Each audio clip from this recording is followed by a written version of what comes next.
Ce soir-là, comme chaque soir, on est heureux de s'arrêter. On a fait un feu pour cuire le repas, un peu à l'écart du village. La journée a été longue, on a tous beaucoup marché. Moi, ça ne fait que quelques jours que je suis le groupe de village en village. Quelques jours seulement, et pourtant ma vie d'avant me semble déjà loin. Ma vie avant que je le rencontre. Autour du feu, alors que le bois craque et que les flammes s'élancent vers le ciel, j'interroge un peu les autres assis à mes côtés. Je ne les connais pas encore tous. Je sais qu'on est plusieurs pêcheurs. Il y a Simon, mon frère, et aussi Jacques et Jean, les fils de Zébédée. Comme eux, il y a quelques jours, on était en train de pêcher, immergés jusqu'à la taille, à quelques mètres de la plage, dans le lac de Galilée. Nous avions jeté nos filets quand Jésus nous a appelés. Je me souviens très bien de ce qu'il a dit. « Venez avec moi, je vous ferai pêcheurs d'hommes. » Je n'ai pas saisi exactement le sens, mais cet homme nous appelait à le suivre. Simon, mon frère, et moi, André, on n'a pas hésité. Oh, tout le monde n'a pas compris.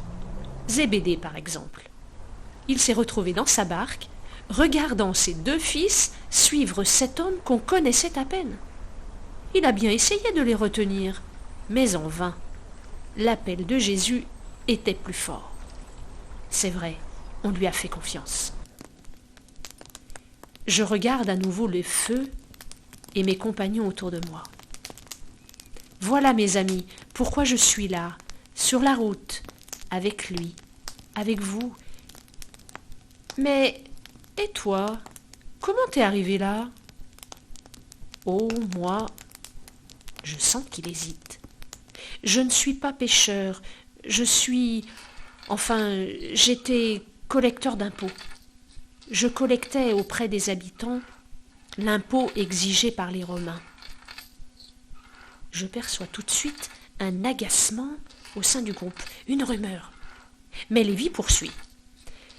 Ça faisait quelques jours que j'avais entendu parler de cet homme qui enseignait à la foule un peu partout. J'étais assis à mon bureau de collecteur, comme tous les jours, quand il s'est arrêté devant moi. Il m'a regardé. Ses yeux étaient pleins d'amour. Quand il m'a dit « Suis-moi », je n'ai pas hésité. Je l'ai suivi. Et voilà, je suis comme vous aujourd'hui, son disciple. Je savais que ce jour-là, il y avait beaucoup d'autres gens qui avaient suivi Jésus. Des pécheurs, ça d'accord, mais des publicains aussi. Incroyable!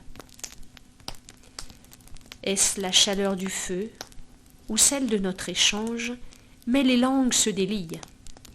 Chacun a envie de raconter un événement de ces derniers jours.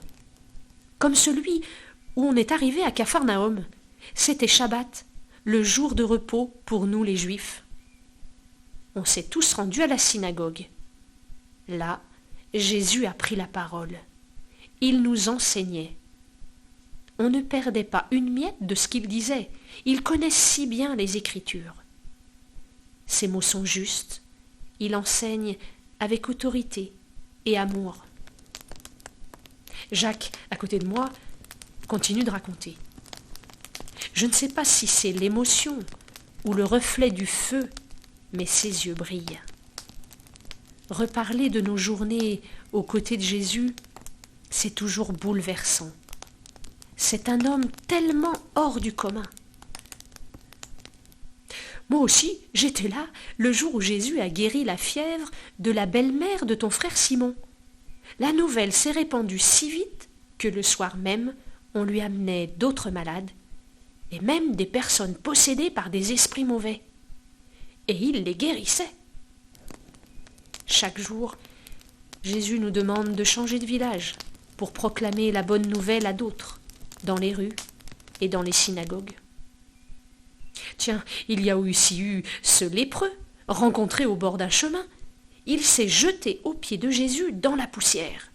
Il le suppliait, « Si tu veux, tu peux me purifier. » Alors que nous reculions, effrayés par la maladie, Jésus, lui, a étendu la main, l'a touché. « Je le veux, sois purifié. » Et le lépreux était guéri. Celui-là, comme les autres, s'en est allé répandre la nouvelle. Alors depuis, nous évitons d'approcher les lieux habités. Mais ce sont les gens qui viennent à Jésus, une foule de plus en plus nombreuse. Il n'y a bien qu'à la nuit tombée qu'on retrouve, comme ce soir-là, un peu de calme. Nous savourons de pouvoir être auprès de Jésus. On ne se lasse pas de l'entendre nous parler du Père, de son Père, aimant encore et encore.